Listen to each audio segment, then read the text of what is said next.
L'homme ne vivra pas de pain seulement, mais de toute parole qui sort de la bouche de Dieu. Voici votre moment de méditation quotidienne.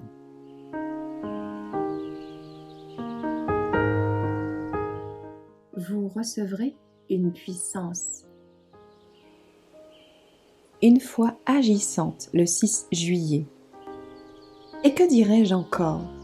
Car le temps me manquerait si je passais en revue Gédéon, Barak, Samson, Jephthé, David, Samuel et les prophètes qui, par la foi, vainquirent des royaumes, exercèrent la justice, obtinrent des promesses, fermèrent la gueule des lions, éteignirent la puissance du feu, échappèrent aux tranchants de l'épée, reprirent des forces, après avoir été malades, furent vaillants à la guerre et mirent en fuite des armées étrangères.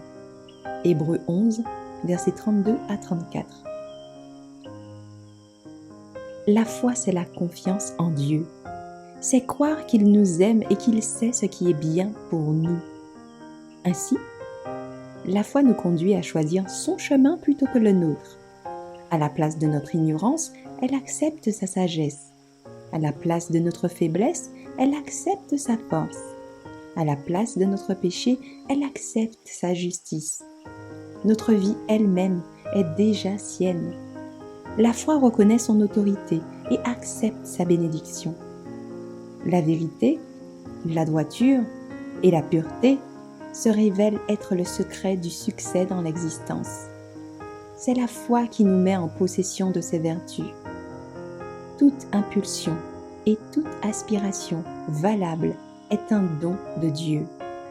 La foi reçoit de Dieu la vie qui peut seule produire une véritable croissance et une authentique efficacité.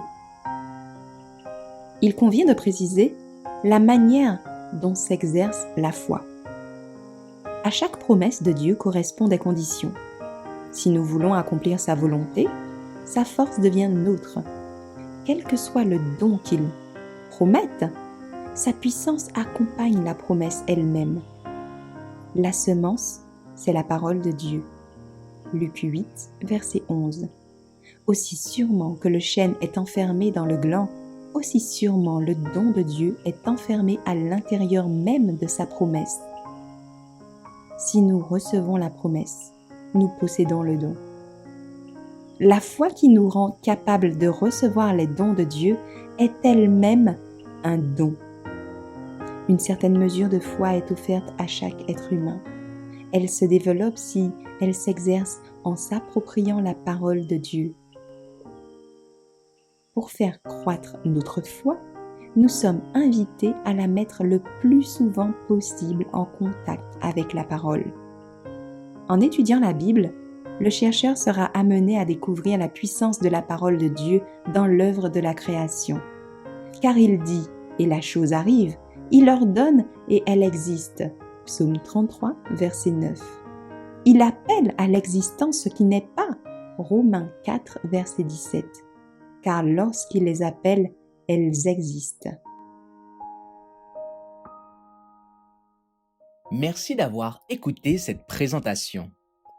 Assurez-vous de nous rejoindre demain pour votre moment de méditation quotidienne avec lereste.org.